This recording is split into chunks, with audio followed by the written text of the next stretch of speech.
Premier Donald Tusk mówi, by zlikwidować dopalacze, będziemy działać nawet na granicy prawa. 5 do 10% towaru, jaki jest na rynku, to jest robiony przez dobrych chemików.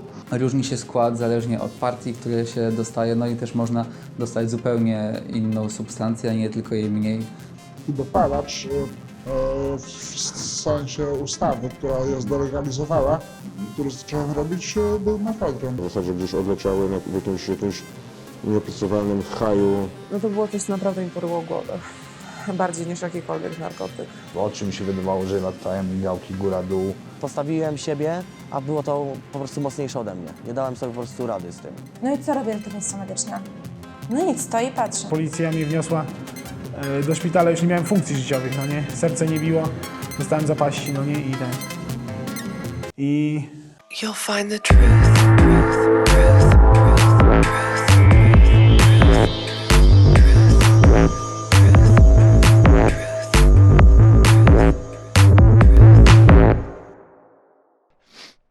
Dopalacze to jest szalenie nieprecyzyjny termin, który pochodzi tak naprawdę z języka potocznego. I on na samym początku był używany do nazwania takiej grupy substancji, właściwie produktów, które miały działanie psychoaktywne, jednocześnie będąc substancjami legalnymi. Przez wiele lat, przez wiele zmian prawnych ten termin jeszcze bardziej się rozmył. Tak naprawdę w tej chwili to można powiedzieć, że dopalacze jest to potoczna nazwa grupy substancji, których nazywamy nowymi substancjami psychoaktywnymi. Myślę, że to, co się w danym kraju dzieje wokół dopalaczy, to na ile one są rozpowszechnione, może być traktowane jako taki papierek lakmusowy, po przyłożeniu którego widzimy, na ile skuteczna jest cała polityka narkotykowa danego państwa. Kiedy popatrzymy na kraje, które w moim odczuciu mają tę politykę racjonalną, opartą na dowodach naukowych, gdzie nie opiera się ona na przesłankach bardziej moralnych, powiedziałabym, czyli takie kraje, które zdekryminalizowały posiadanie niewielkich ilości substancji psychoaktywnych na własny użytek, Portugalia lub po sąsiedzku Czechy, to zobaczymy, że tam właściwie nie odnotowano tego, co w Polsce było określane jako boom dopalaczowy. No przeciwnie, właśnie na drugim biegunie sytuuje się Polska czy Wielka Brytania. To są te kraje, które od dawna bardzo surowo karzą za posiadanie substancji psychoaktywnych, starają się takimi ostrymi narzędziami walczyć z narkotykami. No tutaj widzieliśmy, że tych użytkowników było naprawdę dużo. Można to było zaobserwować, kiedy w Polsce rozkwitły setki sklepów z nowymi substancjami psychoaktywnymi i do nich ustawiły się kolejki. Jest rok 2010 i ówczesna minister zdrowia Ewa Kopacz wydaje decyzję o tym, by wszystkie sklepy, a jest ich już wtedy około 1300 obiektów, zostały zamknięte decyzją administracyjną, co de facto jest sprzeczne z prawem.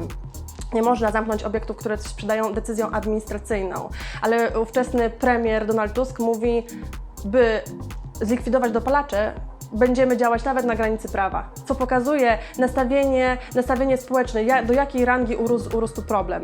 Ale spójrzmy na statystyki epidemiologiczne i na statystyki dotyczące przedawkowań. 2010 jest to rok, kiedy mamy ponad 300 hospitalizacji i kilkanaście zgonów powiązanych z użyciem czy nadużyciem tych substancji. Jest to problem też natury medycznej. Bo w momencie, kiedy dochodzi do nadużycia środka, no to lekarze przy tych konwencjonalnych narkotykach zdecydowanie wiedzą, jaki tok postępowania zastosować. W przypadku tych nowych, gdzie nie znamy składu, no zostaje tylko i wyłącznie działanie zachowawcze, tak? Czyli jeśli trafia pacjent na OJOM i ma wysokie ciśnienie, no to zbijamy ciśnienie. Jeśli ma wysoką temperaturę, to ją obniżamy, czyli leczymy zachowawczo. Natomiast nie ma pomysłu na to, jak celnie trafić w to działanie, które daje dany preparat, no po prostu nie znamy jego składu. Myślę, że większość tych środków, no nie powiem, że wszystkie, ale większość tych środków, jeśli chodzi o wiedzę co do składu, no to ogranicza się tylko do wiedzy, którą ma sam chemik, który robił dany preparat, tylko i wyłącznie. Ja uważam, że dopóki nie było ustawy przeciw dopalaczom, dopalacze były najczystsze, bo w Chinach naprawdę dbano wtedy o standardy czystości, robiono to według przepisu, widać, że robili to chemicy, którzy mieli doświadczenie i znali się na tym.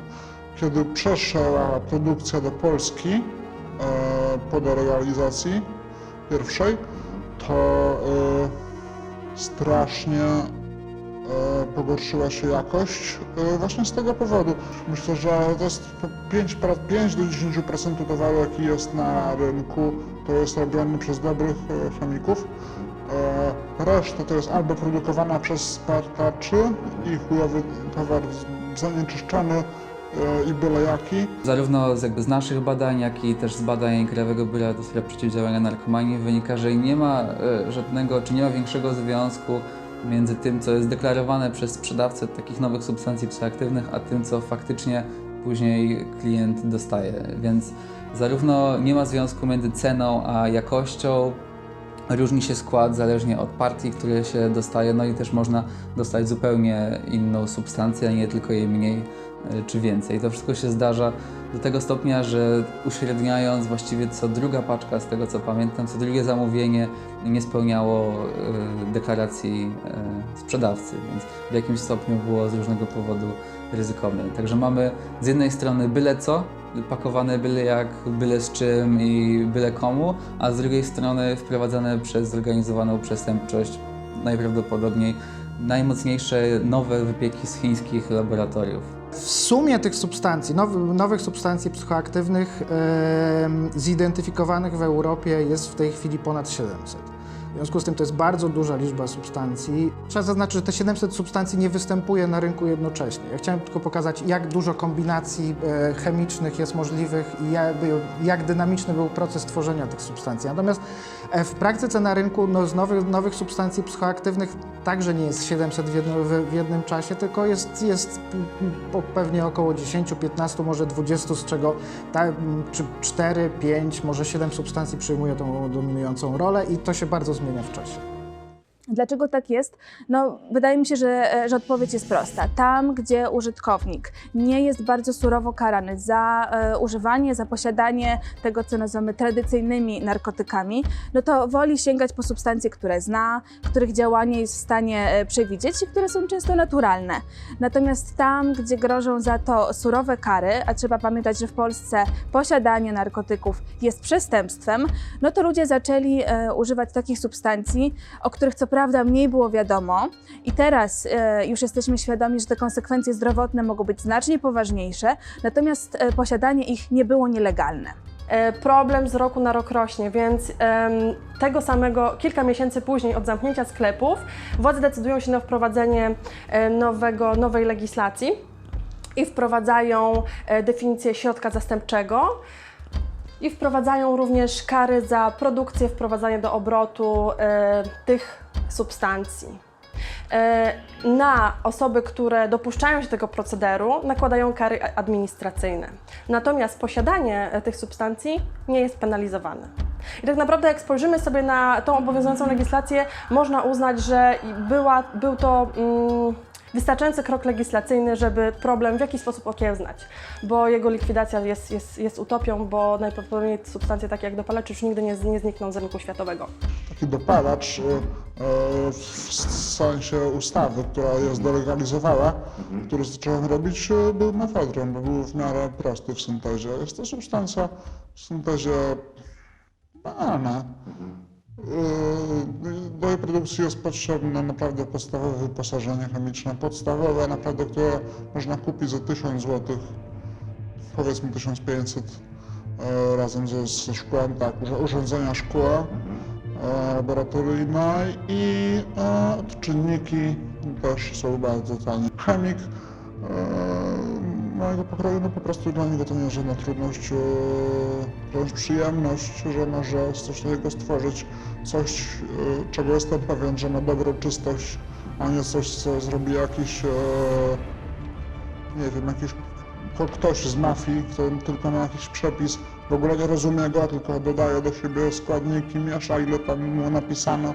Nie będzie wiedział, jak mu coś nie wyjdzie. Nie rozumie, co się dzieje, tylko po prostu robi wszystko według przepisu. W pewnym czasie były firmy,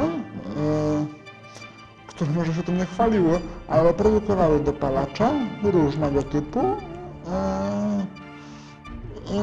na przykład Alfa PVP, znane, bo to dużo ludzi paliło i niszczyło sobie zęby, płuca, no niszczący to był bardzo ketan, z rodziny ketanów, albo równie niebezpieczne były mieszanki ziołowe o nieznanym składzie, na przykład niektóre nasączone pochodnymi ketaminy. To są dysocjanty, to są substancje, które powodują, że ludzie tracą w ogóle kontakt z rzeczywistością i są to totalnie mogą spowodować straszne szkody. W ciągu 5 sekund człowieka, który był trzeźwy, zamieniał się w osobę z urojeniami. Nie mógł wymówić żadnego słowa, w zasadzie gdzieś odleciały w jakimś nieopisywalnym haju. To nawet nie była euforia, to był stan jakiejś zapaści wręcz. Trudno mi to opisać, ten stan i ten widok, ponieważ to było coś dla mnie bardzo niezrozumiałego i potrafiłem sobie jakoś racjonalnie przetłumaczyć, dlaczego ci ludzie to biorą, skoro w ciągu 5-10 sekund oni znikają i nie ma z nimi żadnego kontaktu. Dla mnie to było coś niepojętego i do tej pory zresztą jest coś, co nie umiem tego sobie jakoś racjonalnie wytłumaczyć. Ludzie, którzy zażywają kokainę, amfetaminę, mają stan euforii nieco inny niż po zażywaniu tych środków dopalaczy tak zwanych. Tak. Jeżeli chodzi o dopalacze, to one się pojawiły właśnie w takim momencie mojego życia, kiedy było ze mną naprawdę źle. No i wiecie, że to było legalne i to było mocne, mocniejsze niż cokolwiek, co wcześniej brałam. Tanie. Mogłam sobie to zamówić przez internet. No to nie ukrywam, że stał się to dla mnie duży problem wtedy, ten mefedron, nie? No bo no to było coś, co naprawdę mi poryło głowę. Bardziej niż jakikolwiek narkotyk wcześniej. I sam fakt tego, że jakby było jakieś przyzwolenie na to, nie? Że te sklepy były wszędzie, że się o tym mówiło, nie? Że można było to kupić, że można było to kupić w internecie, nie? Już sam fakt tego jakby powodował w mojej głowie coś takiego, no, że właściwie nie robię nic takiego, nie? Że to jest okej. Weszły te dopalacze, to jeszcze oglądałem w telewizji w zakładzie karnym, co ten gówniarz z dopalaczy wymyślił, co sklepy pootwierał. Jeszcze wtedy nawet nie wiedziałem, że to jest takie coś, co teraz, jaką mam wiedzę na ten temat. Pierwszy mefedron, jaki spróbowałem, to też był 10 lat temu, to przydawkowałem, dlatego jestem antydopalaczowy, bo dostałem pół grama mefedronu od kogoś w kryształach czystego i to było 10-11 lat temu, kiedy mefedron był czysty. Nie był tak jak teraz mieszany z jakimś gównem czy coś. Ktoś mi powiedział, że to na 4-5 razy, skoro nigdy nie brałem, co rozłożył, po te pół grama. Ja oczywiście to na raz wygrzałem i to błędnik zaczął mi siadać w oczach i tak dalej. W oczy mi się wydawało, że latają migałki góra-dół, a w lustro jak patrzyłem, to oczy źrenice wprost patrzyły, czyli już widziałem, że w mózgu się dzieją zmiany. Gorąco do samych bokserek się rozebrałem. Jeżeli chodzi o mefedron, to był to tylko jedyny raz, wiem o tym. To akurat wyjechałem tam ze swojego miasta rodzinnego i po prostu z braku amfetaminy po prostu uzyskałem od innej osoby, której też nie znam, mefedron po prostu. I no, bardzo źle to odczułem, ponieważ no, nie przeżyłem po prostu czegoś takiego jeszcze. No, sposób tego działania był po prostu dosyć mocny. No, nie spodziewałem się tego. Sam po prostu moje oczekiwania na śmierć to przeszło. Po prostu postawiłem siebie, a było to po prostu mocniejsze ode mnie. Nie dałem sobie po prostu rady z tym, ale no było źle, było po prostu źle. Dopalacze, no to mefedron, tak, i kryształy, w których się też zakochałem później, bo działały podobnie jak amfetamina, natomiast bardziej intensywnie. Człowiek otwierał się sfery, w których mogłem rozwijać swoje, nie wiem, jakieś tam pasje, dużo mówiłem, dużo wizji, historii w głowie, tak? Najpierw zaczęłam tak trochę naokoło, bo właśnie to były czasy, kiedy pojawił się na rynku mefedron, wiecie, on był legalny i w ogóle tak fajnie mi się wydawało, że wiecie, to mi strasznie poryło głowę, nie ukrywam, nie, że już popadałam w takie paranoje, że wydawało mi się, że ktoś mi tam zagląda w okno, nie musiałam mieć pozasuwane rolety. Miałam myśli samobójcze i po prostu wylądowałam w szpitalu psychiatrycznym. No i tam mówiłam o swoich problemach różnych. Mówiłam też o tym, że biorę narkotyki i tam dostałam skierowanie na terapię leczenia uzależnień, ale zignorowałam to jakoś. Wydawało mi się, że w ogóle nie to jest moim problemem, nie od tego muszę zacząć. No i faktycznie tam poszłam na jakąś terapię, trochę się ogarnęłam wtedy, to prawda, ale właśnie się wtedy przerzuciłam na marihuanę z kolei i nawet w to poszłam tak, że wiecie, przestałam wychodzić z chaty i jakby wszystko to, co robiłam, czego się nie chwytałam, robiłam to tak po prostu oporowo, że się dojeżdżałam tym, nie? W sensie, że kończyłam bardzo źle i tak samo było z marihuaną, że ja w pewnym momencie po prostu przestałam wychodzić z domu. Miałam psa, którego zaniedbywałam, wiecie, nie wychodziłam z nim na spacery. Przestałam się odzywać do mojej rodziny. Przestałam w ogóle bywać w domu moim, bo ja mieszkałam wtedy z bratem. On się po prostu wściekł któregoś razu i powiedział, że albo idę się leczyć, albo mam się wyprowadzić, nie? Takie mi ultimatum postawili. Jak tylko spróbowałem, no to jak ręką odjął, przerzuciłem się na mefedron, zrezygnowałem z amfetaminy, ponieważ mefedron dawał mi dużo lepsze dla mnie doznania, dużo przyjemniej się po tym czułem. No i było to też, jak się później dowiedziałem, dostępne przez internet. Można było sobie zamówić jeszcze w tamtych czasach, bo to jeszcze było 4 lata temu, było to legalne.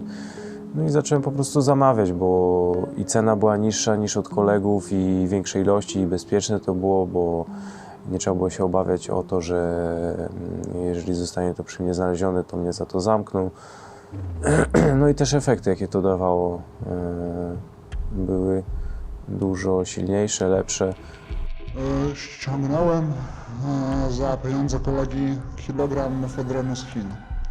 I po prostu zamówiłeś kilogram mefedronu, tak? Kilogram. Substancji gotowej. Tak, mefedronu, czyli wiadomo, bardzo wtedy rozchodywanej substancji i legalnej. Wtedy jeszcze zamówiłem kilogram i naszym pomysłem było, żeby na tym zarabiać.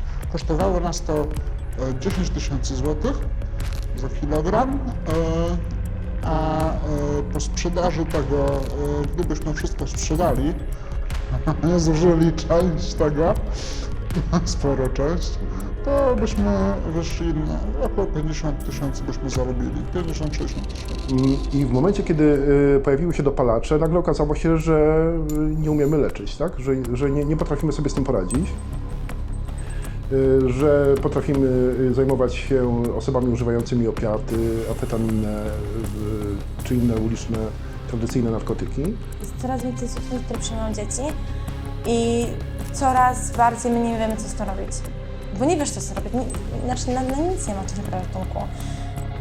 Miało być dopalacze, ale miałam kiedyś kobietę, to też bardzo ciekawy przypadek. Wyszła, robiła sobie taki dzień dla siebie i zażyła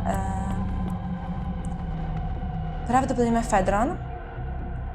Ona sama, nie wiem, wie, że coś ściągała, mefedron. Wezwała pogotowie, bo kołatało jej serce. No i te wszystkie sytuacje, które ustępują po mefedronie, czyli potliwość, zimny pot tak zwany. Kołatało jej serce, nie mogła się skupić. Czuła stan taki depresyjny. No i co robi ratownictwo medyczne?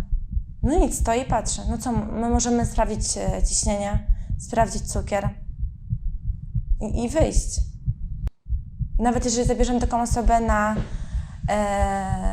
do szpitala, my i tak jej nie pomożemy.